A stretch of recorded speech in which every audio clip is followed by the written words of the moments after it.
Right. Hello. Hello. This is the SNEWS Button. Is it? It is. And we release this on Tuesdays, We do.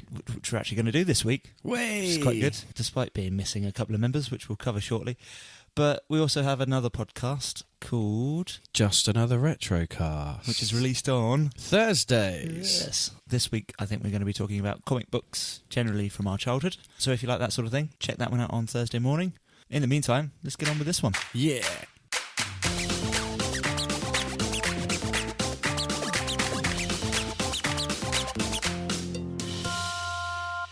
Hello, ladies and gentlemen. Welcome to the SNEWS Button, episode number 15, with Mr. Adam Gattrell, Hello. Mr. Ross Murphy. Oh, no. No, he's not here. Mr. Paul Brown. Oh, no, he's not He's here. got a good reason not to be here. He has, this is true. And, well, Ross is quite ill, so get well soon, buddy. Yeah, get well soon, but, Soft kitty, you know, warm kitty. woman up. Yeah, Paul Brown and Mrs. Brown. Oh. Yeah, they're having a baby. So good luck to them. Aw. And, yeah, hopefully that's happening today. Yeah, yeah. Ooh. Exciting news. We may get a phone call at any time. Ah, right. Okay, Yeah. possible phone-in. You Okay, know, we might. We don't know. cool. And I can't remember if I said me. Hello, Chris Quinton. Hello. Hello. How are we doing? You doing all right, Adam? I am, yeah. How are you? Yeah, I can't complain. Can't Awesome. complain. I don't suppose we can tell if we've had any listener messages because, well, Our man of message receiving is not here. yeah, that'd be Ross. Yeah. Unless we phone him. We on could his- on phone his him sick during day. the show. We could, couldn't we? Maybe we'll do that. We'll have a new section called Phone Whoever's Not Here. Phone a podcast buddy. Yeah. So should we do some consuming? Have you been Yeah. watching anything? I've been watching loads. So have I actually. Had quite a good week, but yeah. Yeah, I've been busy all week, but when I've been on my own in the evening and like just crashing out in bed, yeah, I've watched quite a few things.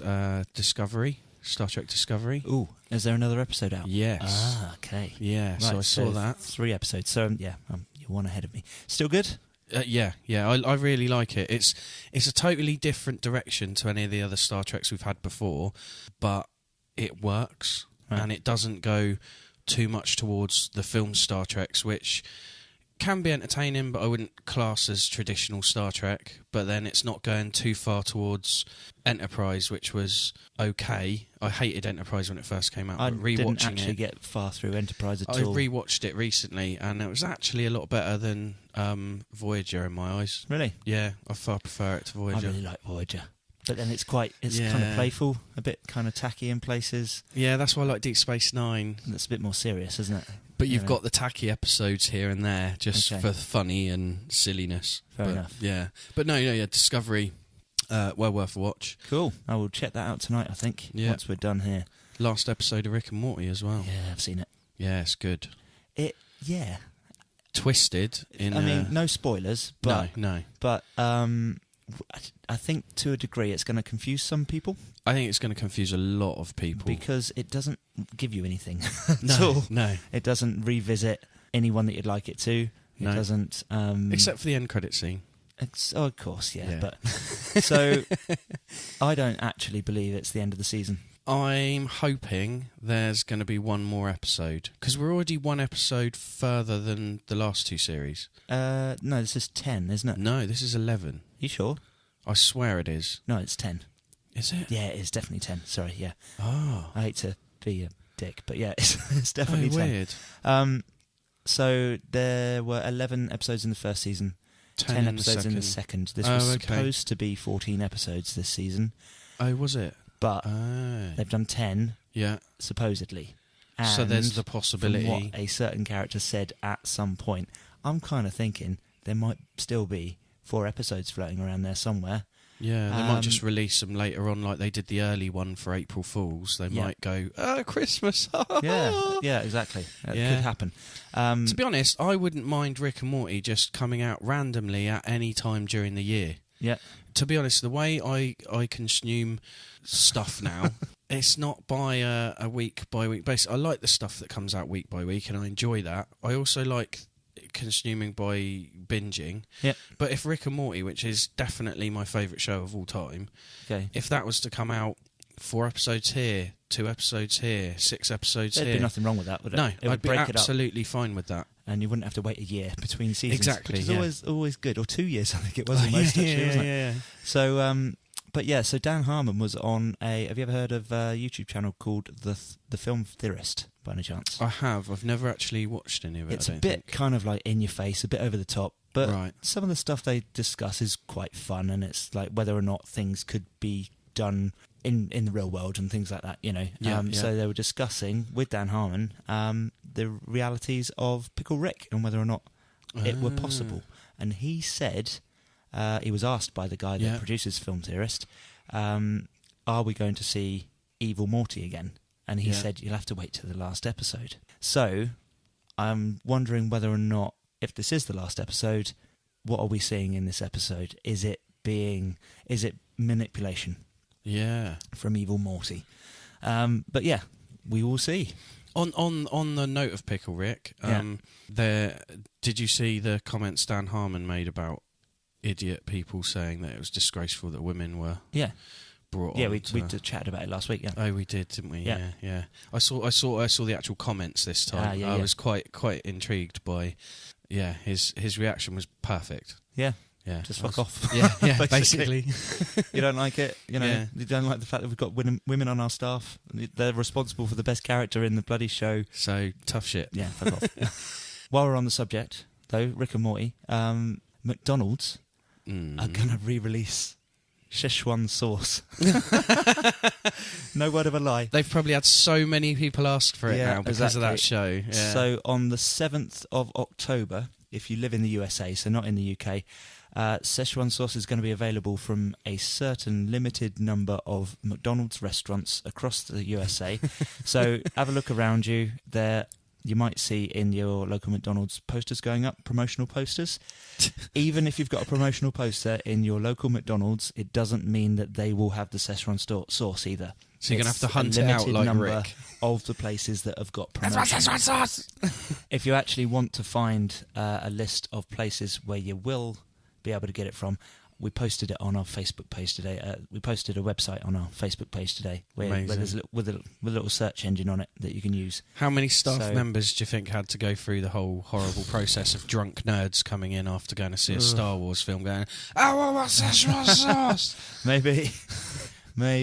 But yeah, they've rebranded it, so it's got like Rick and Morty style graphics on the lids and stuff. How much is that going to go for on eeBay? Wow. Honestly, they're going to be selling, because I think just if it's limited as well. Yeah. Original Szechuan sauce on eBay, just after the Rick and Morty bloody, just a mention of it. Yeah. Just a mention of it on one show, and it sold for like $5,000, just a sachet of... Yeah, but then who the fuck kept a sachet of Szechuan sauce just from in case 1990 whatever? One of those things that you just do it by chance. But it's going to be out of date by now, surely. Well, I suppose it is McDonald's sauce. Their so food doesn't rot, does it? So yeah, it could last forever. For some reason. Yeah, there we go. Amazing. I did hear somebody tell me a little while ago about an experiment where they'd just done it at home. They bought a McDonald's cheeseburger and just left it in an aquarium, just like, because they didn't have an animal at the time, they just had an aquarium in their room, so they put a burger tank in there, as you do when you're a student, and left it in there for like 6 months and no mould. Wow. I don't know if it's true or not, but if it is true, like, then it's still definitely not going to be edible after that long. Like, no, but like, wow, that's weird. If anyone else has ever experienced anything like that, write in, let us know. It must be said, they have said they've changed how they make things over the last 12, 15 years. Well, yeah, so true. We'll see. I'm sure someone out there will willingly go and buy a burger for us and put it in an aquarium in their house and test it for the next few weeks. 99p. Exactly. Get on it, you podcasters. Go and have a go. And then write your results into podcast@SNEWnetwork.com. And any other weird experiments you've done because of TV. Yeah, true, actually. Like my buttered cat theory. Oh, what, buttering a cat and throwing it off a building, yeah. Seeing if it spins or not. Isn't that from 2 pints of lager and a packet of crisps? No idea. No idea. Anyway, right, so other stuff then. Young Sheldon, episode 1. Have you seen it? Yeah, it's very good. Yeah. Is it more dramatic and less silly sitcom jokes? Yes, or is it? It's laugh out loud, belly laughs in places, and kind of really nice, fresh humour as well.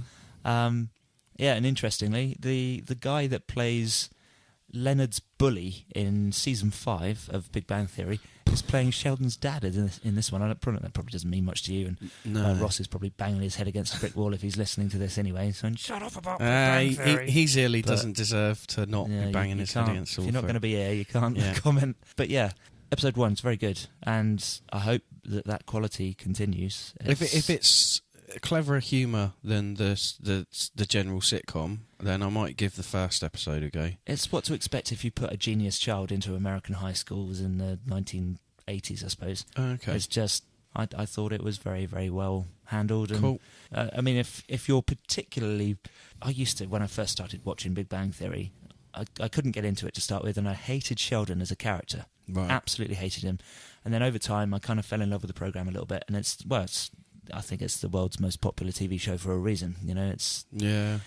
But because of people's, it really does divide a room. So yeah, people really do still dislike Sheldon, and I completely understand why, because I was one of those people at one point. Yeah. So if you are one of those people, there is a voiceover.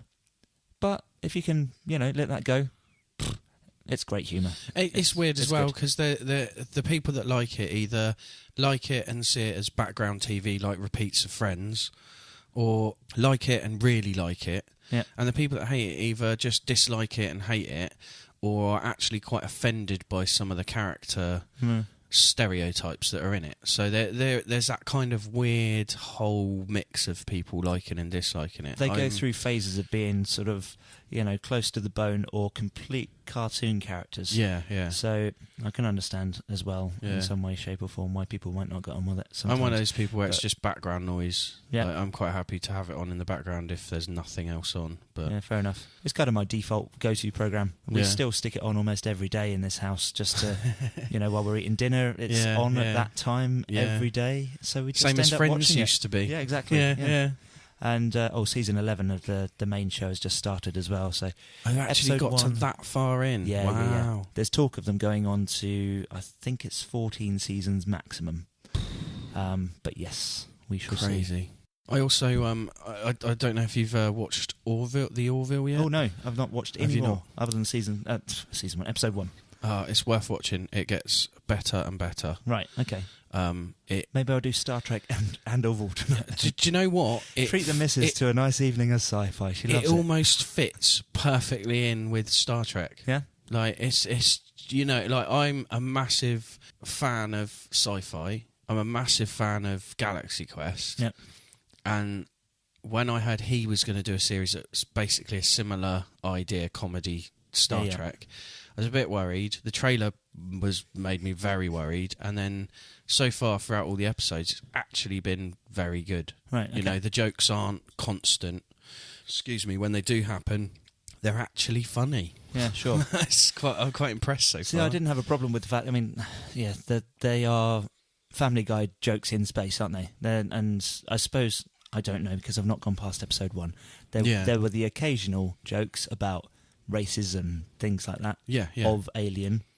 But the way they're done, to me, doesn't sit like a normal Family Guy joke. Right. Okay. Like they're a little bit cleverer, or a little bit timing wise done in a better way than Family. Because for me, Family Guy, most of the jokes are, this is something that's happening. Oh, have a flashback that tells a joke, or have a flash over to a different situation and have a joke based on something he's just said. Yeah, cutaways. And it doesn't seem to be any of that. It just seems to be clever humour based around the situations. And like you say about racism and stuff, some of the themes of each episode after the first one, brilliant. Yeah. I think you'll be a lot more impressed than you expect to be by where they go with it. I said right from the beginning that I would be in and I would give it a bloody good go. So yeah, there we go. If you're listening, the missus, you can look forward to many evenings of sci-fi from here on inwards. Yeah, I've got a missus that doesn't like sci-fi as well. So, but I got to watch Guardians of the Galaxy and she really liked that. So maybe I'm twisting her. It does mean the house gets cleaned if I put on Star Trek, which is quite good. Anyway, nobody tell her I said that. Did you by any chance see the animated short for Blade Runner 2049? I haven't yet. No. I went to watch it and then had to go out and do work. Okay, it's 15 minutes long, so yeah. I can understand that completely. Give it a look. It's nice. It's beautifully done. It reminded me quite a lot of the Animatrix episodes with the prequel episodes of the Animatrix. Yes, what were they called? The No, not Resurrection. They're named after a part of the Bible, aren't they? Yeah, I thought it was a type of art.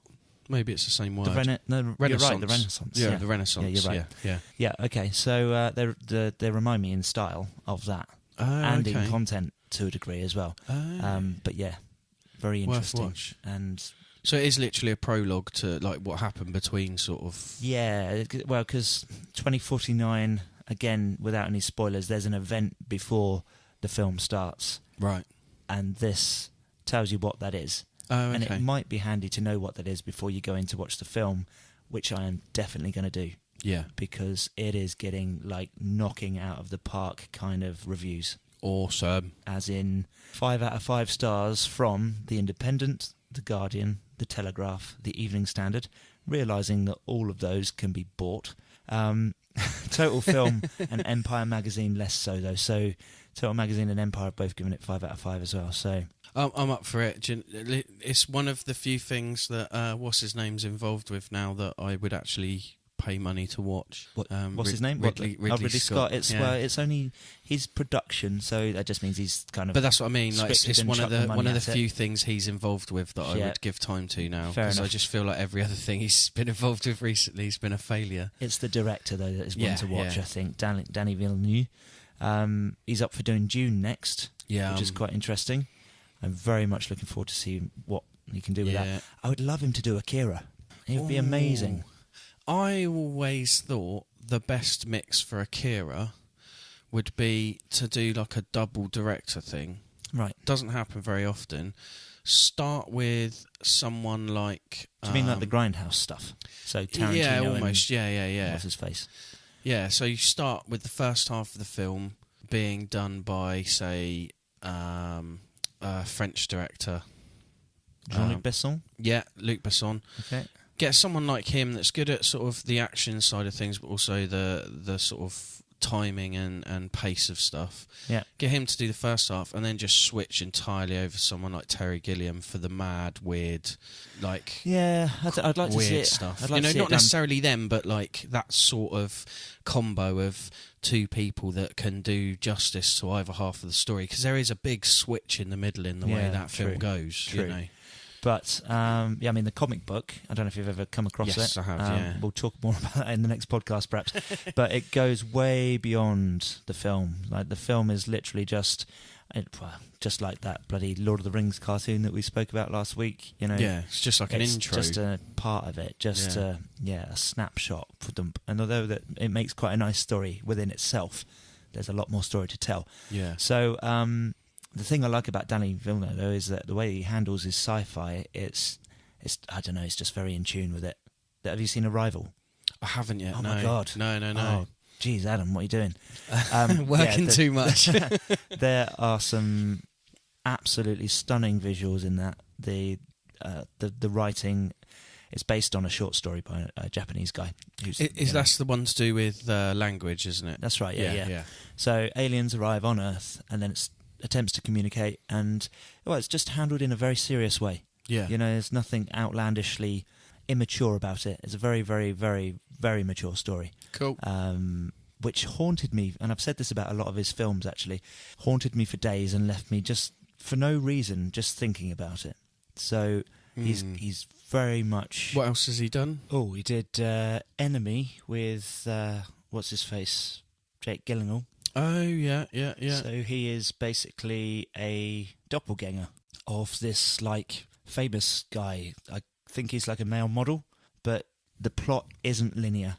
It's just a guy living in this world, and you're left to try and make... It's like watching a bloody David Lynch movie, to be fair, but not quite as kind of hostile on your senses. Yeah, so like... if you're scared of spiders, fucking hell, it's going to be terrifying, but...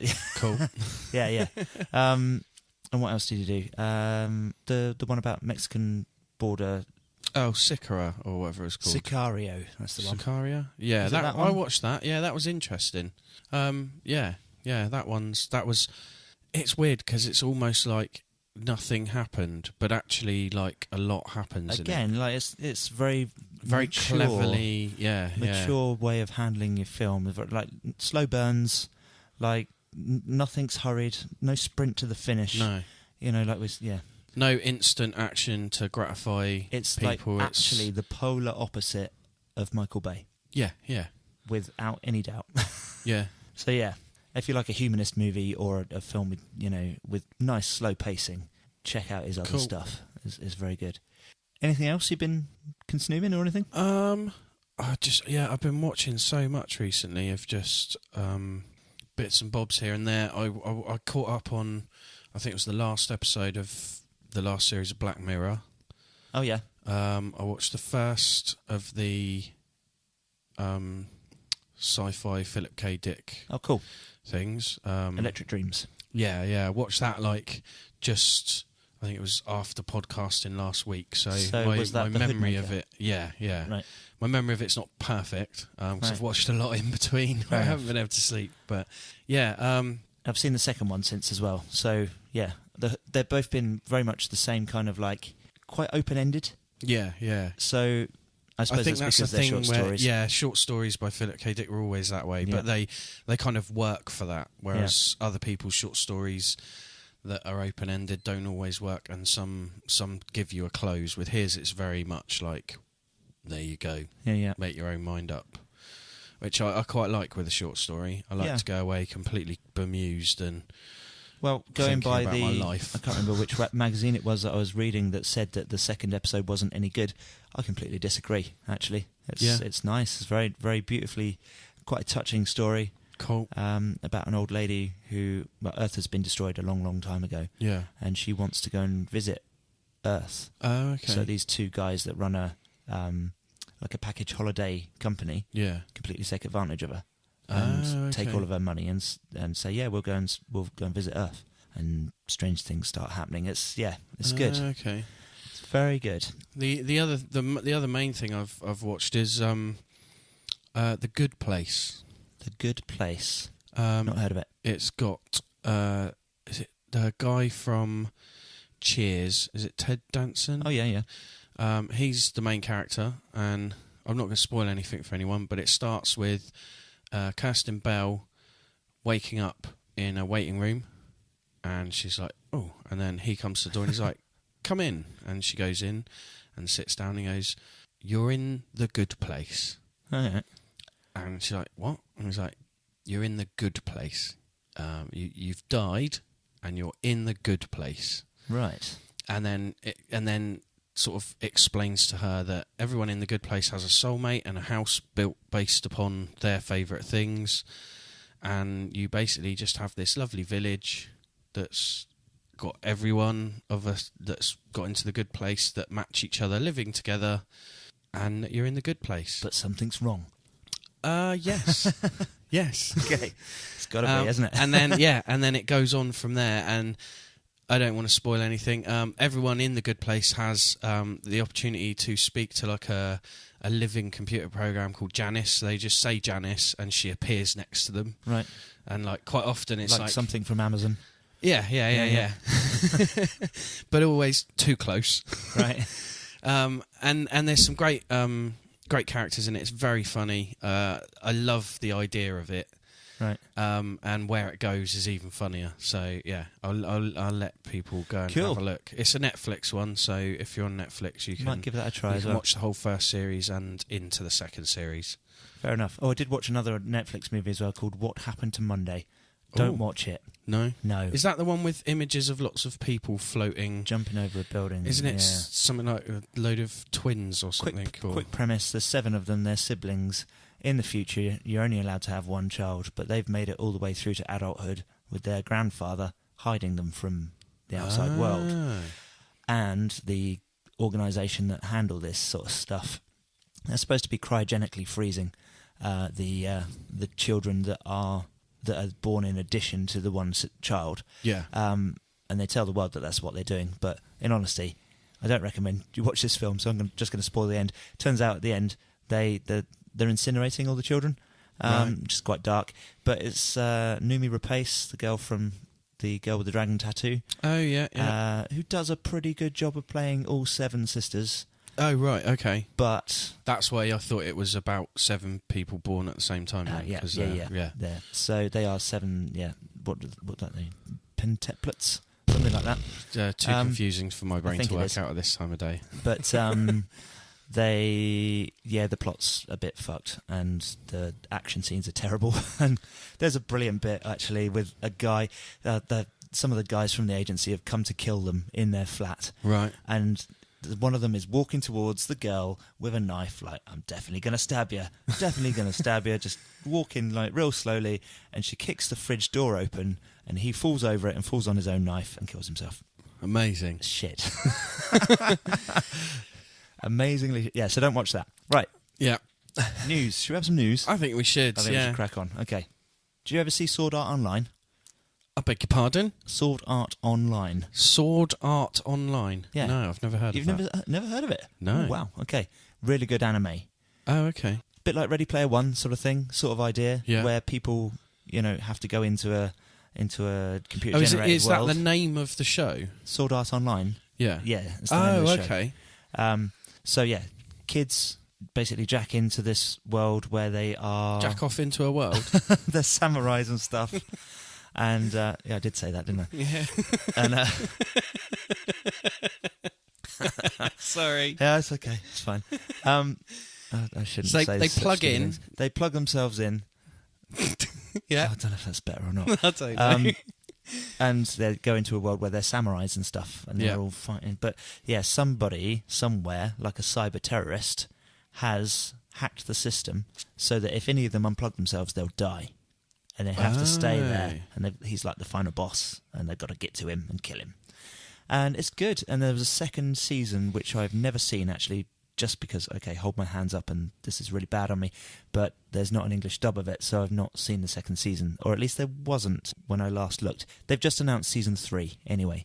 There may be people out there that would be excited by that. I can't do dubbed. I find that really difficult. Yeah. I'd rather have subtitled and hear the accentuations of the characters' voices. I really struggle with I understand that completely. Yeah. But I'm at a stage in my life at the moment where I'm doing so much fucking stuff. You can't bother to read and watch at the same time. I end up criminally doing a little bit of something else, even if it's just checking my email or something. Maybe that means that whatever I'm watching isn't good enough, but hey, Well, you got to watch a lot for this show, haven't you? Yeah, true. It's all research. That's the way I look at it.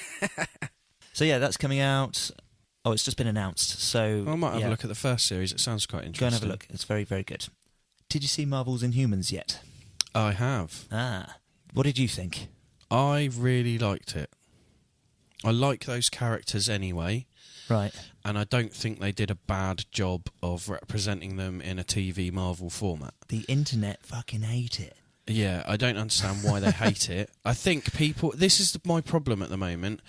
I think the stuff that people seem to really love is sometimes just as bad or good as the stuff that people seem to hate. Right, okay. There seems to be a massive push to just hate everything. It's happening with computer games as well. Yeah. So some guy made a comment on a computer game, and because of that and some backlash with YouTube, loads of people have gone onto Steam and slated that game. Right. And given it massive bad reviews. This is the Rotten Tomatoes problem, isn't it? Yeah, and I'm kind of like, well, I watched it. I like those characters. I've read those comics. They're not the most popular of Marvel's comics, the Inhuman characters, but I really like them. They link to some other characters I like. And yeah, some of the acting was a little rough and ready. Some of the editing wasn't the best in the world. Special effects look a bit ropey as well. To be honest, I don't find the special effects ropey at all from watching it. No, I thought they were all right. They were better than Doctor Who. Right. They were on par with most standard special effects, like Game of Thrones. Okay. I'd say it's on a par with that. The dog looks like a big dog. Right. Which is what he is. What's his name, the dog? Lockjaw. Oh, yeah. Cool. Yeah, Lockjaw looks like Lockjaw. If you took the comic version like and made a real 6-foot pug. Yeah, and it's great. It works. It probably will suffer with the same problem that S.H.I.E.L.D. had of they're going to probably drag it out for too many episodes lengthwise rather than just doing a decent, shorter story. Yeah. But the guy from Game of Thrones, Ewan Rios, was in Misfits. Oh, yeah, of course. I can never pronounce his name. Apologies. I don't actually know his name. It's a Welsh name. Okay. It's very difficult to say. Sorry, Ewan, if you're listening. Yeah, but he's in it as the brother of the king. Yep. In it. That's that Black Adam, is it? Black Bolt. Black Adam's DC, yeah. and he plays a good version of that character. Like, I think the problem for a lot of people is they just expecting too much of everything now, and they're expecting everything to be either dark and gritty, so then they hate it, or they're expecting it to be ridiculously light and fluffy, so they hate it. Whereas if it's in that middle ground, people just don't want to like it at all. So they're just, I don't know. I didn't think it was that bad. Fair enough. Do you know about the Rotten Tomatoes thing? The industry had basically really backlashed at Rotten Tomatoes just recently. Yeah. There was a few things shut down and stuff, and blaming Rotten Tomatoes for the really bad movie season this year, instead of just thinking, well, we're making shit movies. Well, yeah, I think that's the thing. Like, Rotten Tomatoes can't be held responsible for the fact that a film might be as bad as Suicide Squad is. Yeah.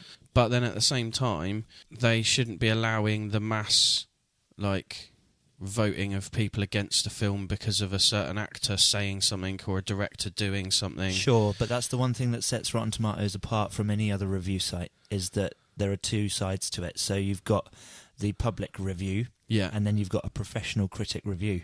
Right, okay. And you can look at either and base your opinion on either. Right, okay. So yeah, that's important. Again, most of the critics that review films that I would go and see don't seem to have many good things to say. Yeah, absolutely. But then will say great things about things that I would never watch. Right. Like Transformers. These things are a matter of opinion as well. Yeah, always, exactly. Yeah. Always. But, there are some reviewers, I'm sure you do the same. I'd watch YouTube channels that review films, and there are two or three that I stick to, and I follow their opinions. And sometimes they don't, meet up either. It's just one of those things. There's one in particular who I used to love his reviews, and I still watch his reviews now because I kind of still feel that he is, whether he says it's good or bad, I know that he's being honest. Yeah. But his what he says now is less analytical and more sensationalised. Right. And I'm finding that seems to be the thing with everything in life now. It's not Jeremy Jahns, is it, by any chance? No. He's a bit like that nowadays, unfortunately. I think everyone is. His reviews are punchy, though. They're real quick. Yeah. Bang, in and out. And I think that's the problem with most media now, though. Whether it's the news, whether it's reviewers, whether it's critics, whether it's sports, everything's got to be ridiculously over the top and so black or white. There's no grey for everyone, for people like me who are kind of like, well, I'd watch that because I know that will be entertaining. Sure. And that's all I want right now. Whereas there's other people that are very snobby about things and go, well, and then there's other stuff where I'm like, well, yeah, that wasn't even entertaining. That was just badly made. So I've got a bit of snobbiness in me of, if something's badly made, I'm not going to like it. Fair enough. I pick up on the little things in it. And then it bugs me all the way through it. Yeah. I suppose it depends what we're talking about. If we're talking about industry, high-end creativity, where these sort of things shouldn't happen, when there's millions of pounds behind something, there are no excuses for continuity errors. If it's making a YouTube channel, though, it's great. Exactly. You should support everybody and everything that everybody does, I think. Yeah, low budget stuff. I've got a lot more time for. As someone that's worked on low budget short films and stuff. This is why we should be pirating Warner Brothers movies and paying for things like Dave Made a Maze. Yes. So basically. Yeah. I think I owe that comment to John Greenham. Actually, I think we had that conversation online just recently. Yeah. So hi John, you're probably listening. How you doing, mate? You're right. Anyway, yeah. So Marvel's Inhumans is the first autumn premiere this year to earn a rating of below 1.0. So I guess that's 10%. Wow. So, yeah. You may respect reviews, you may not. I'm going to go and give Inhumans a go. Yeah, give it a go, mate. This is what I don't understand, how so many people can be negative about it when it's better than 3 of the 5 DC shows, and it's better than 1 of the 4 Marvel shows that are already happening. There you go. You know, it's difficult to... You know, Legion's great. Legion's above it. Yeah. But then, as much as I liked Iron Fist is not as well made. Right. Shield is not as well made. Yeah, I thought you were going to put Shield at the bottom, to be honest, but yeah. Yeah, Shield's lower than Iron Fist, definitely. Oh, really? Yeah, wow. yeah. Wow, that's saying something. But, like, for me, like, I got something different out of it, so... Yeah, you know, I think that's the other thing, like you say, it's point of view. Yeah. So... All about perspective, man. So, yeah, Stranger Things, Season 2. When is it out? It's out on the 27th of October, so it's not far away. Where are we? Right in time for Halloween. The 2nd of October today, so 25 days. Yeah. So, yeah, just over 3 weeks. And there's a new promo out at the moment, but you can go and watch it because it doesn't give you bloody anything at all. It does seem like it's all very much like... As much as I loved the first series, the trailers and posters and everything so far have all been...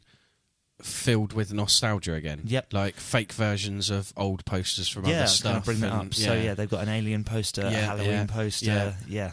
Poster news, Ross. Yeah. Yeah. Can't be here to tell us not to. But, yeah, I mean, I know some stuff about the season, which is probably too much for most people to know. So, all I'll say is it sounds like there's going to be some really good world building. And Sean Astin, the guy that played Mike in the Goonies... Yeah, he's going to be a love interest for Winona Ryder's character, which is quite cool. Cool. So that's quite a sort of a tie to the 80s. And because of the fact it's season 2 and all of the promo and bits and bobs that they are giving away about it, basically they're treating season 2 as if it's a sequel movie.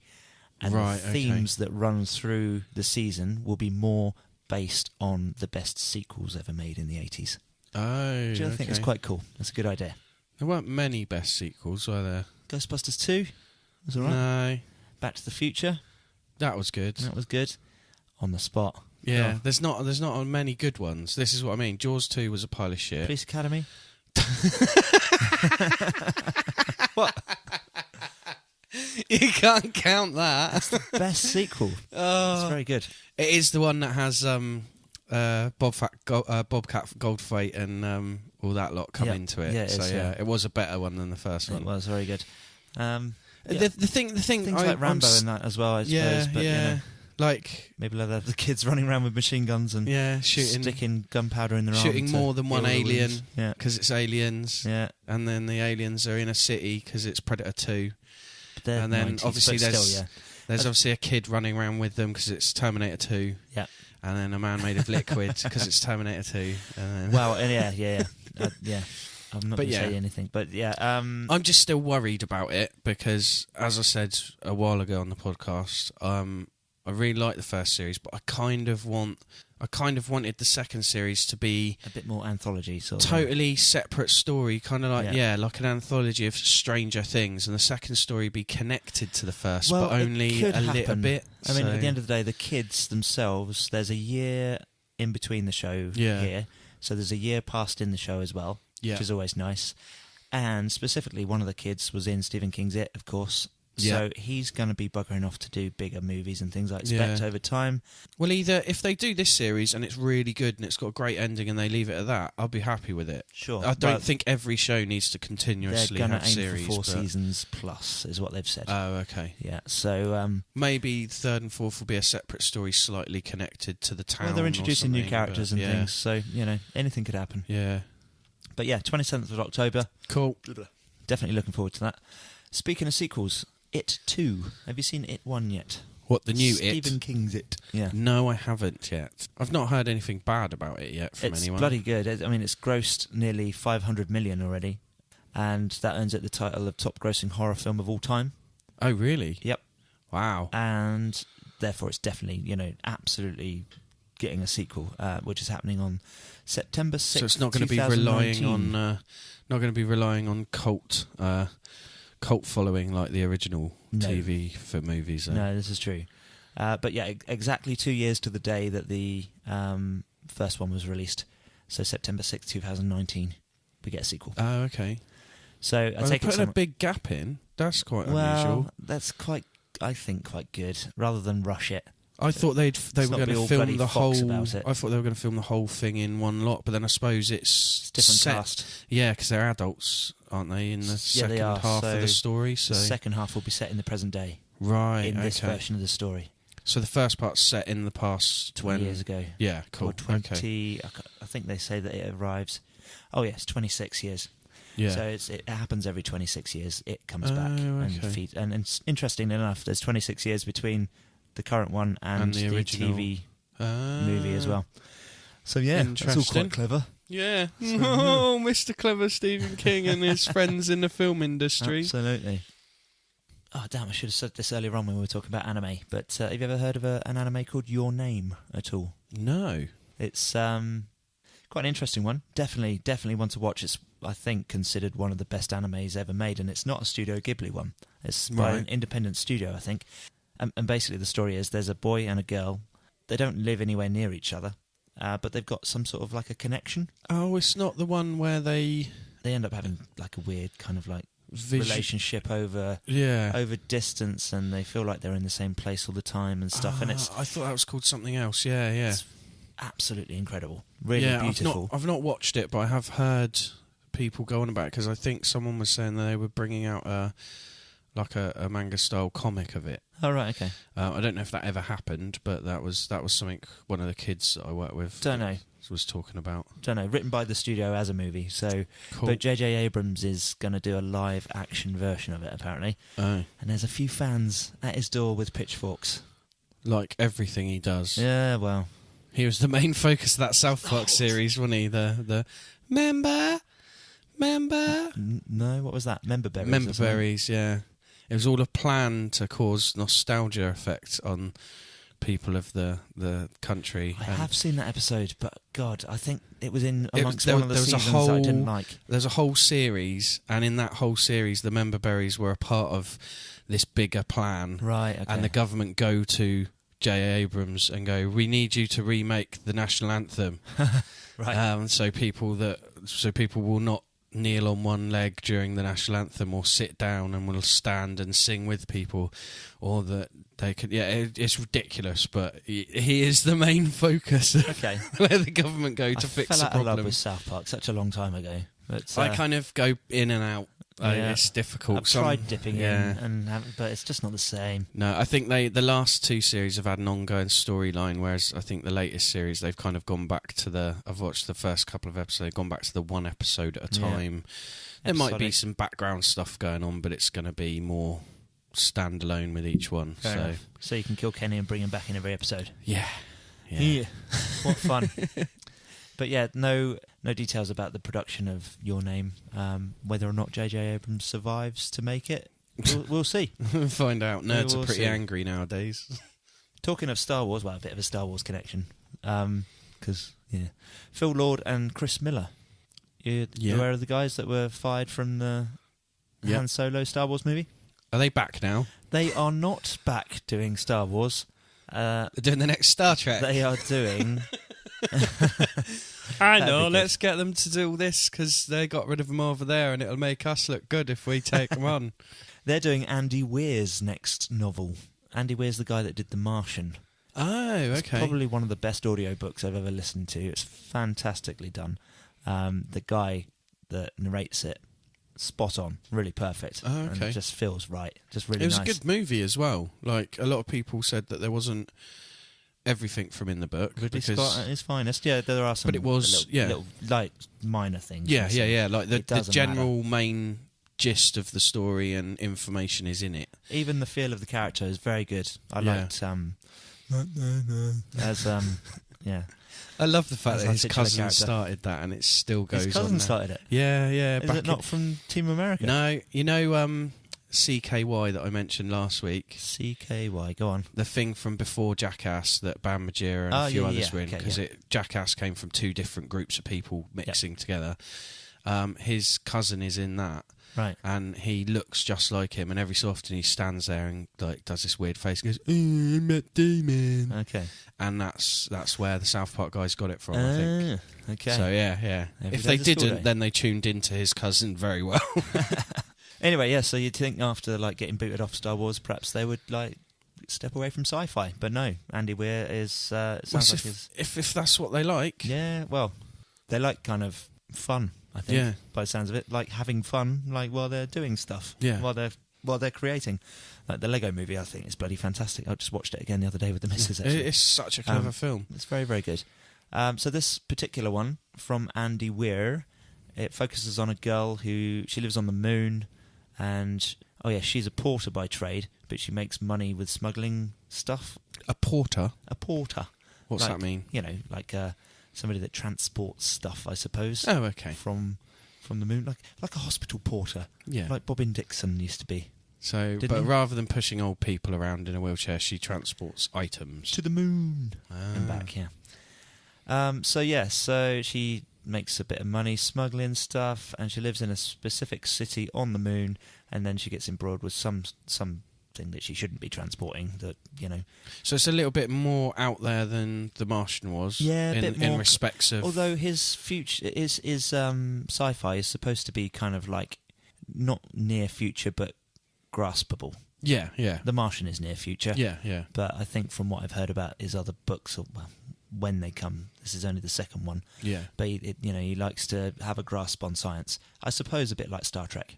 Oh, okay. It's a little bit more grounded, but still grounded, yeah. Fiction and enjoyable and fun, based on real science to a degree. Cool. Yeah. So yes, interestingly, the book doesn't come out until November, but they're on it now. It's in production now. It's on pre-production. So the book's going to come out. Everyone's going to go out and get it into the top 10 like books because everyone will want to buy it and read it before the film comes out. The Martian was pretty quick. Good tactic. Yeah, The Martian was pretty quick. It definitely worked for that. But it was quite a surprise hit, I think. It's an easier way to get your book into the top 10, get a film made of it, than getting Richard and Judy to have it in their reading club. Yeah, true. Very true. Weird. So, wait. What was I thinking when I wrote these notes? I don't know. I was thinking, that'll tie to this one, that'll tie to that one, but I was so wrong. Anyway, Kristen Stewart, Charlie's Angels reboot. Really? Yeah. In actual fact, it's probably a good thing. Well, there's two ways of looking at that. If it goes down the road of chips and that sort of thing, fucking awful. Leave it alone. But I hated the originals anyway, so... Well, the original films for me were like easy Sunday afternoon watching. They were kind of not quite as good as Cannonball Run, but they were better than, say, a Ben Stiller film. Well, yeah. They were kind of halfway between. They were verging on being, this could be like strong female characters being spies with some humour in, kind of like a lower level comedy of James Bond, but never quite got there. Yeah. Like, they're easy to watch. They're not bad, but they're not brilliant. Well, the first one isn't. The second one's horrendous. So bad. What's his name from... I've never made it all the way through that film. No, I've never made it all the way through the second one. But the first one's okay. And what's his name that plays the creepy thin guy from Back to the Future? Crispin Glover. Right. He's great as a weird bad guy in that film. He's always great as a weird anything. Yeah. He's American Gods. Fantastic. Yeah. But yeah, I wonder if it depends how they do it. Which one? I'm trying to think who Kirsten Stewart is. What else she's been in? Hang on, let's find you a picture. Not her. It's the girl from Twilight. Oh, she can't act. I know. She's awful. Oh, then these are going to be rubbish films. There you go. If Kirsten Stewart, whatever her name is, is in this, then it's going to be awful. She's not in Pitch Perfect at all, is she? I don't know. I lied. No. You're thinking of Kirsten someone, but... Yeah. No, Kirsten Stewart, she's one of those... She does that thing of, like, everything involves her standing with her mouth open and doing some weird eye movements and then generally saying something without any effort put into her voice. Okay. Is that sex? What? No. It's just she just makes a weird noise with her mouth open before she speaks in a film. Next time you see a film with her in, which is unlikely, but when you do, much, is she? Like, watch her reaction and her acting. She is awful. I don't understand how she keeps getting films. Fair enough. Anyway, Charlie's Angels. Never mind fuck off, then. can't it? Yeah. To be honest. And this can probably fuck off as well. The Nice Guys, I love that movie. Did you see it? Yeah, that was really good. I watched it the other night, actually. Without saying anything about bloody, equality, why would... We have this discussion a lot, I realise. Why would you make a TV reboot of that film with female leads? What? It only just came out. I know. I know. What? This is a bit weird, but it's called The Nice Guys. Right, and it's just the same storyline. I don't know, but it's supposed to be a TV reboot of the story with female leads. If it's set in the time that one's set in and is about the same thing, I'm not sure that'll work. No offence to whichever female actresses they get in, but could be a side story running alongside it. Yeah, like if it's female something like members that, of their family trying to track them down, do the same thing. There's the daughter in it, so it could be set afterwards. It's her grown up doing what her dad used to do. Maybe that would work. That would be good because she's a good character in that. The daughter's very, very good. Do you still call it The Nice Guys? Yeah, why not? It's the company name at the end of the film, isn't it? Ah, yeah, it is. So well done. If it's a carry on in that respect, then I'd be well up for it. But if it's just a reboot of the same story, Adam. Maybe it can't fuck off. No, it might end up being. It depends how they do it. I love the film. The film's amazing. Surprise hit of last year, definitely. Yeah, I watched it on Netflix with the girlfriend Saturday night. Right. Oh, really recently? Yeah. Oh, okay. And it's the first time we've both seen it, and it was really good. Yeah, I was quite shocked at how funny and... I bloody love Ryan Gosling, to be honest. He's a surprise one. Everything he's in, he seems to be really good. He's very good in Driver. I'm looking forward to him being in Blade Runner. Because he was in Drive, he was in... What was the thing with the sex doll? That was him, wasn't it, Ryan Gosling? With the sex doll? Yeah, where he's got the dummy girl.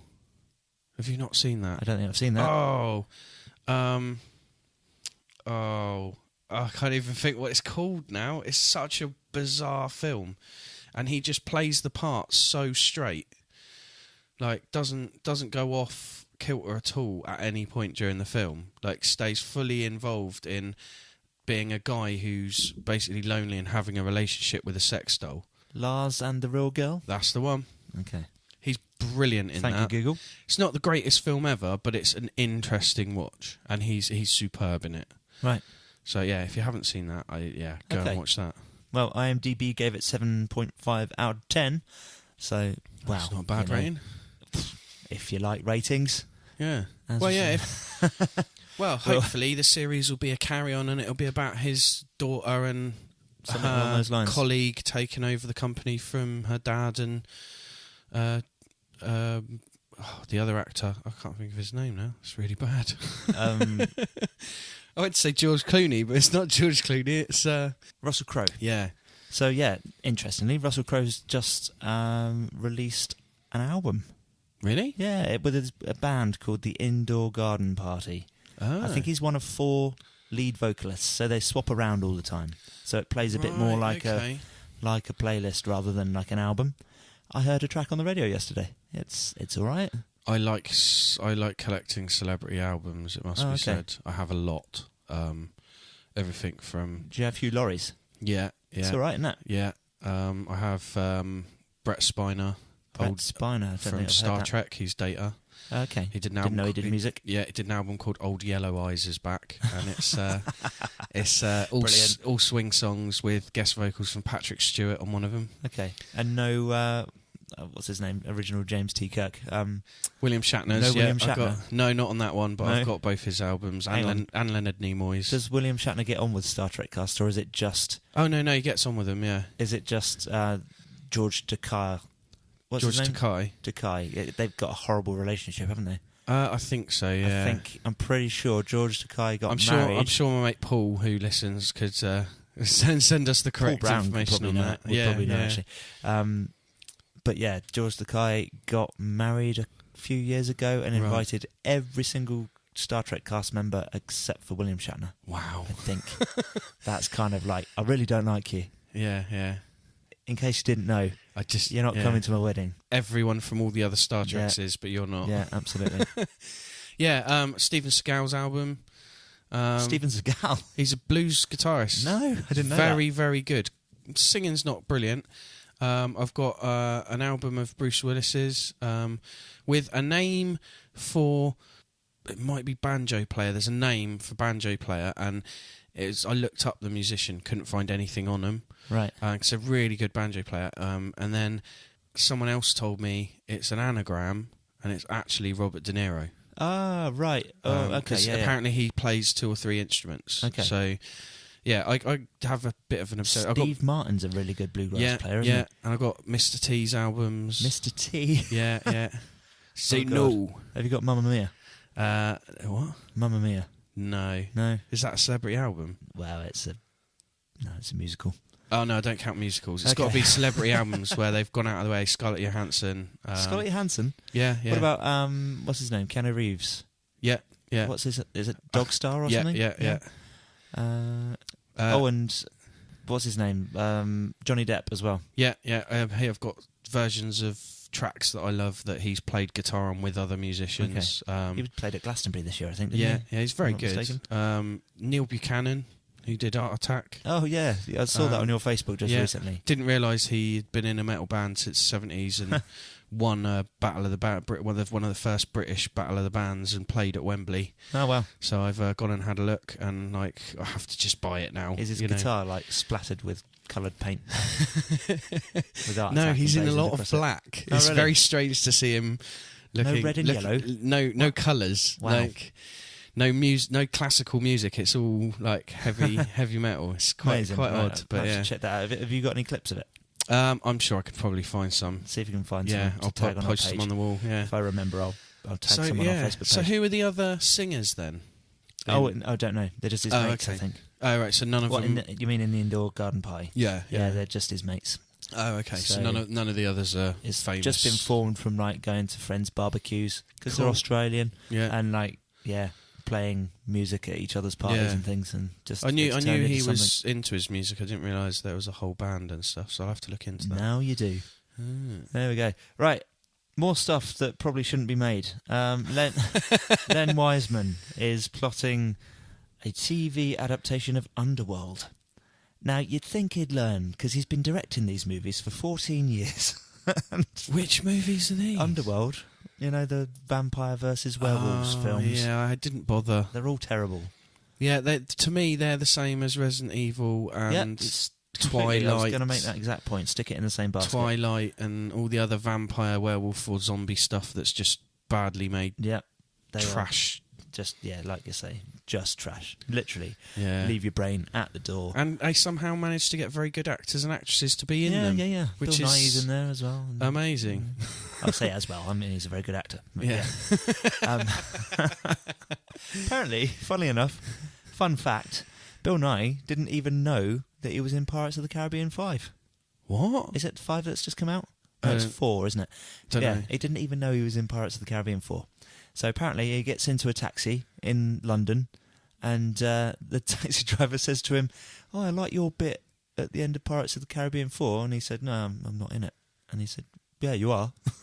What? He is. He's in the cutscene at the end of the movie. They just, because I suppose they own the rights to his image, so they've, because he plays, who's the guy that collects bodies or collects dead sailors at the bottom of the sea? Davy Jones. Davy Jones. He plays Davy Jones. Oh, does he? Oh, so, I didn't know that. Yeah, Davy Jones is in the cutscene at the end of the after credit scene. Right. And he didn't know he was in it. Amazing. So perhaps it was some footage that he'd filmed before somewhere, or Well, he better get paid. Well, I don't know if he will. Even if they own his likeness, he's acted. He's acted that. So you're true, actually. And if he's spoken, then they have to pay. Maybe his agent took the money. Who knows? Well, yeah. I bet he's pissed off when he got out of the taxi. Got to have a word with my agent. Absolutely. Can't imagine him getting angry. No, he's too not. He's like your granddad, isn't he? Yeah. Or a slightly unweird uncle that's still a little bit weird. Yeah. Controversial. I just always think of him in Hitchhiker's Guide to the Galaxy when he's showing him around on the thing. Fast, yeah, he's very good. But yes, Underworld, that can fuck off, right? Yeah, so definitely. Flight of the Navigator, though, I quite like the fact that they're going to reboot it. Yeah, are they? It's going to happen. We spoke about it was on our list of things that we'd like to see remade when we did our TV stuff or films from the 80s a little while back. It's a weird one because I remember loving it as a kid, and I used to watch it quite a lot with mates over one summer, and then because someone managed to get it on VHS, so like it was just a case of everyone would like borrow it, and it would go around about 8 of us, and we'd all take a turn watching it, and it'd come back around. And it's only got 100 views. It's a video. I remember thinking it was amazing at the time, and I went and watched it a while ago, and although I like it still, like, I didn't realise it was Sarah Jessica Parker. What is? No, the girl in the facility. The girl in the... Oh, you know what? I've not seen it since I was about 12 years old. Yeah. It's such an old movie. Don't rewatch it. No? No. Leave it as a memory. It's some bits of it are amazing still. Right. But there's so many bits, and some of the pacing that's just a bit like, oh, God, Sarah this is Jessica so slow. So she's the girl that's trying to find the spaceship. Is she? She's the one that works in the facility when he's locked up because he's turned up in the spaceship and he's much younger than he should be and stuff. Okay, fair enough. I'd be interested to see how they remake it. I just worry that it will, like most things like that, somebody will either Abram or Michael Bay it. And well, in actual fact, some good news about that because it's not Michael Bay. Joe Henderson. That's definitely good news, Chris. Good news, not fake news. Lucifer's Joe Henderson is tackling the script. I've not actually seen Lucifer. I should watch it. What, the series or the film? Yeah, the character was written by created by Neil Gaiman, so I really should watch that TV show because I want to have sex with Neil Gaiman. But I bet he's happy about that. Hi, Neil. The Jim Henson Company are on board to produce. So, okay, so it might actually still have the excellent, like, weird little alien creatures in glass cases and stuff. Yeah, absolutely. Cool. Some nice practical effects and stuff. To be honest, if they kind of just redo exactly what it was and just change slight little things to speed up the pacing of the beginning section of the film and slow down the middle section, and then alter the little bits that niggled at me, like that were just sort of not brilliantly done, because they can do them better now. But the general story is exactly the same. Like, 'cause there's no reason the story would have to change. Like, it could be a family unit and he goes away and then comes back and everyone else is older and it's all fucked up. Oh, that does happen. And then they go back in time, don't they? Yeah. Oh, yeah. If they do that right and they do it that way, then it could be amazing. But we'll have to see. Cool. Well, yeah. So, yeah. Jim Henson, though. The Jim Henson Company and Lionsgate. Yeah, cool. Co-producing. So, yes. Coming to America, would you be up for a sequel of that? A sequel? Yeah. What? What, with Eddie Murphy? He doesn't say he's on board yet. Right. I suppose he's waiting to see what the script looks like before he commits. Okay. But did they actually manage to... Because they said there was going to be a Beverly Hills Cop series, and then... That didn't ever happen, no. did it? Is this going to be another Eddie Murphy thing that then never happens? Like, where it's mentioned, he says he's not interested, and then other companies go, well, I don't really want to put my money into it. Yeah, that's going to happen. If he steps out, then I don't think it will ever happen. But it's the guy that wrote The Night Before. Right. Oh, no, he's directed The Night Before. Oh, okay. And he's going to be directing, and the guy that wrote Blackish, the pretty successful sitcom on television. Yeah, I tried watching that, and I don't like some of the actors that are in it, and I find them really difficult. Right. Other people in it are great, but I don't know if it's ever right to say this or not, but certain humour will always be... You'd respond to certain humour if you are of a certain ethnic background, I think, sometimes. I don't know. Growing up with Fresh Prince of Bel-Air and Sister and other, like, the Cosby Show, seems a bit weird saying that now, but growing up with all that stuff, like... Well, maybe not so much ethnic. Popular TV, but African-American families were kind of the norm in growing up for me, as well as British families. Right. Like, most of the American shows I watched as a kid that were about families were ethnic. Yeah, things like Different Strokes, backgrounds. Yeah. As well, yeah. But the British stuff was like 2.4 Children or Only Fools and Horses and stuff like that. So I had that kind of weird mix. So I think it's not necessarily that side of stuff that I wouldn't get, because I think a lot of it is kind of standard family stuff anyway. It's just... I just didn't get on with it. Fair enough. I mean, the characters a lot of the humour with the characters in Coming to America, it's like it's a made-up culture anyway, I think, isn't it? Made-up African nation that he's from. And quite a lot of the humour is relative to where they are from. So that's cool. I'm if Eddie Murphy's on board, I'll be quite up for that. It'd be interesting to see. I love that film. Coming to America is amazing. I can't remember how it ends or anything. I don't know how they do a sequel. He meets a girl in Los Angeles, City of Angels. Yeah. And, yeah. Do they go back to his country or do they stay in America? They're supposed to all go back and he stays behind to be with the girl. Oh, okay. It's got a nice happy ending. So it could be something about people... They could do the old Crocodile Dundee 3 and he goes with her back to his country. Yeah. That could be interesting. That could be. Probably, to be honest, I haven't seen a decent Eddie Murphy film for ages. No, there haven't been that many, have there? No. Since he had, such a really good run. And, and did you know that he was a singer as well? Yeah, I own his albums. Ah, okay. He's got albums. He was on he's the main song that everyone forgets to remember from Vice City. My girl likes to party all the time. That one, yeah. Party all the time. You know it. I fucking love that song. Yeah. It's amazing. I was speaking to some guys at the pub just recently who are Vice City players and GTA 5 players, and they just didn't know it was Eddie Murphy. No. It's like, yeah. How do you watch a YouTube video? Not know that? Go and watch a YouTube video.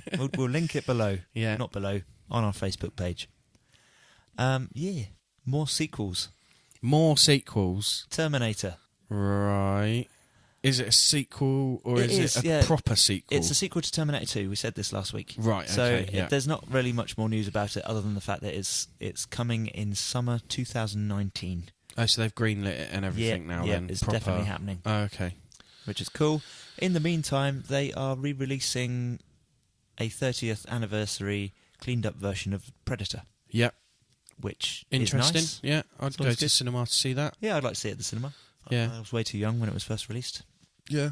And it still stands up really well. Yeah, compared to... I think because it's in the middle of a jungle and it's Arnie and a predator... Jungle. Sorry, go on. You can't really date it because it just looks like Arnie in a jungle and a predator. Do you know what I mean? In a jungle. He doesn't look any different for a whole section of his life, Arnie. It's only in the last, He's aged really badly in the last 10 years. The last 10, 15 years, he's aged very quickly. Yeah. Whereas, for a good 20, 30 years of his acting... He was very much the same looking man. Yeah, true. Slightly more wrinkles later on, but still looked pretty much the same. So yeah, it doesn't kind of date that film that badly. So if they clean it up a little bit as well, visually speaking, it is being touched up. Yeah. So yeah, I don't know when that's actually being released. I didn't write that down. That's interesting though. It's linked on our Facebook page. Cool. Ross linked it there the other day actually. So yeah. Ooh-wee. Right, trailers. Yeah. Go on then. Red Dead Redemption 2, have you... I did. It popped up as an advert on YouTube. They're really pushing that. Now, on my phone, when you use YouTube app... Yep. You have your recommended bit, and it's all the stuff based on what you've been viewing. Yep. At the very top, there was an advert. Now, normally, I skip the advert and go, I can't bother with that. This is the first time I've ever clicked on an advert on YouTube to watch it, and it was the Red Dead 2 it looks bloody amazing. Trailer. Yeah, it looks more beautiful. Of the great, clever, same stuff, but with extra beautiful graphics and extra things. I'm getting to that point now where I just need PlayStation 4s to become a little bit cheaper, and I would actually buy one to play that game. Yeah, definitely. That and No Man's Sky. And Spider-Man. And yeah, the new Spider-Man looks amazing too. Yeah. But haha, Ross, computer game talk and you're not here. We haven't got an actual release date for it yet. I think it was supposed to be out in summer of this year, if I'm not mistaken. Yeah, I think it said spring next year, didn't it? So yeah, it's definitely next year. Yeah. But yes, looks very beautiful. Yeah. Again, all of these trailers are linked on our Facebook page. Go and have a look. The next one is Blade the Immortal. What? Blade the Immortal? You know that? As in... The anime. As in the anime, but there's a live-action version of it. Oh, okay. Yeah. I thought you meant there was another anime coming. No, there is a second trailer. Oh. Yeah. Of Takashi Miike's live-action version. which is it's a British targeted trailer, this one. Right, okay. And unfortunately, like with the first trailer, they had all the funky subtitles all over the shots and stuff. It's all gone. All seems to have disappeared for this version. And it's just plain old white subtitles along the bottom. Oh, that's a shame. And I'm hoping, please God, don't let that be the final version, because I really like the way that looked. Yeah. I think it was quite cool. Like, did you see Shin Godzilla by any chance? No. Have you not seen it? No, okay. not yet. You like your Japanese movies? I do, yeah. It's a reboot. It's a go back to the beginning Godzilla story. Cool. And with just a nice slight difference. Yeah. And an ending that makes you think. Okay. Go and watch it. I'll go and give it a go. It's very, very good. And on a note of Takashi Mike, if you like his stuff, randomly at the moment they've got about 7 or 8 of his films in Poundland going for £1 each. Really? Yes, lots of different ones. Itchy some the Killer? less known ones and some more well known ones. I didn't see Itchy the Killer, 16 but there's Assassins? I think I saw that one, but they're basically just in and around all the other DVDs, and because they've got Halloween coming up, they've got a couple of his. They had that Vampire Yakuza one that he did. I can't remember what it's called. It's really bad. Hunger, is it called? Something like that? Something like that, yeah. I think that one's there. That's John, what's his name? Champart Wook, I think. No, Rather it's than Takashi Mike. Is it? Yeah, it's Takashi Mike. It might be that it's got a similar name, but it's one of his lower, lesser known films. But there's loads. Thirst, that's what I'm thinking of. But there's loads in there at the moment. It's worth going and having a look. Okay. Yeah. Fair enough. But yeah, Blade the Immortal looks bloody amazing. Yeah. Out on the 3rd of November 2017, so it's not far away at all. The Death of Stalin has got a new trailer. Interestingly, it's already out in America. Is it? Yeah. What? And they're still releasing trailers, so it doesn't hit UK screens until the 20th of October. That's a bit weird. It's Armando Iannucci, isn't it? It's, a bit strange that they've released it abroad. I thought he was well up for his British cinema being supported. What's happened with that? I don't know. Who knows? Too big for his boots, Armando Iannucci. Come back here, sit down and think about what you have done. He's a busy boy at the moment. He is. He's doing a sci-fi show called Avenue 5 as well at the moment. I've not heard about that. Don't know anything about it other than the title. Don't know when it's being released or anything like that. But, while we're waiting for that, The Death of Stalin is getting bloody, again, another one that's getting absolutely fantastic ratings. Again, 5 stars across the board. Also another man you can get stuff by in Poundland at the moment. 4 Lions, is that one of his? Yeah, that's Poundland. Bloody amazing. And what was the other one? His show. Yeah. Like, they got his show, the series, like... That's brilliant. I love him and doing his stuff. Oh, and he was involved with The Day-to-Day and Brass Eye as well, Yes, wasn't he? indeedy. So, yeah, watch out for that one. That's being released on the 20th of October, as I said. Darkest Hour, which is our one of 2 Winston Churchill movies that are coming in very, very quick succession. They're going to cancel each other out, so it doesn't really matter, does it? That's going to be the problem. This one does have Gary Oldman, the shapeshifter that is Gary Oldman, as Churchill. It looks bloody brilliant. I saw the trailer. It does look good, beautiful. Yeah. So there's a second trailer for that out. It's out on the 22nd of November. Go and have a look at the trailer. And the last one, which I think dun dun dun, is Annihilation. Annihilation? Yeah, have you seen the trailer for this? Okay, so it's the guy that directed Ex Machina, Alex Garland. Yep. Who did... I think Ex Machina was his debut. No. I'm sure he did something before that.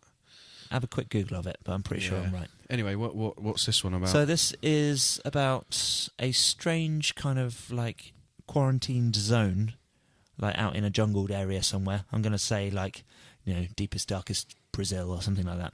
So people keep going and having very different experiences there. There's like an invisible barrier and you go through it, and some people say that there's absolutely nothing there and it's boring as hell and there's nothing to see and they come back home. Other people have gone missing. Other people have very kind of like alien interaction kind of experiences. And it just looks very compelling. It looks like it should do from him, to be honest. Cool. So, did you say he was directing it? Yes. Yeah.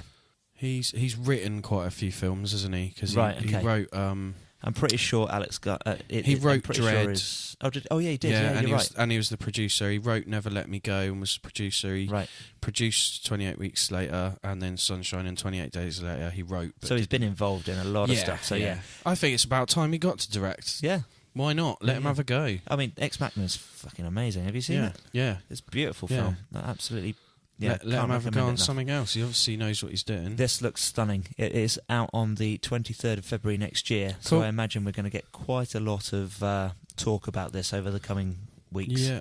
Go and have a look at the trailer. It really does look stunning. Cool. So yeah, that's about it.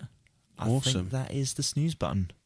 The snooze button has been clicked. So it has. We'll wake you up in 9 minutes. So, where can we find you, Ross? Oh, no, you're not here. Where can we find you, Adam? You can find me in all the usual places. Adam Gatchell Arts on Facebook and the YouTube website coming soon. All the links below as usual. All right. And, I'm sure we'll have links for the other two. We do have links for the other two stuff. Yeah, Ross's... Should we try and phone Ross? Oh, we could do, couldn't we? Shall we? Shall we give it a go before we leave? According to statistics that I read today, 85% of podcast listeners listen to a podcast to the very end. So do they? This is just for you 85%ers. Yeah, those of you that are actually listening to the end, I haven't got his number. Those 15%. Oh, God. Okay, so you 15%ers, you've not missed a thing. No. Right. No. Okay. Oh, God. Right, yeah, so their stuff you can find at link below. You've got Paul Brown's shops, which are called Rocket Punch Collectables and Curiosity. Well done. And Ross's PlayStation 4 network handle called Woman Up. No, called rosscobaby, I think. Oh yeah, it is. Yeah. Maybe that should be Paul. No. So go and find him on his golf game and shoot him with a tank. Yeah, he deserves it for pussying out being Absolutely. ill. He's probably at home in bed playing PlayStation anyway. Yeah. Bastard. And me, you can find me editing this podcast and hanging out on our Facebook page, SNEW with the Crew.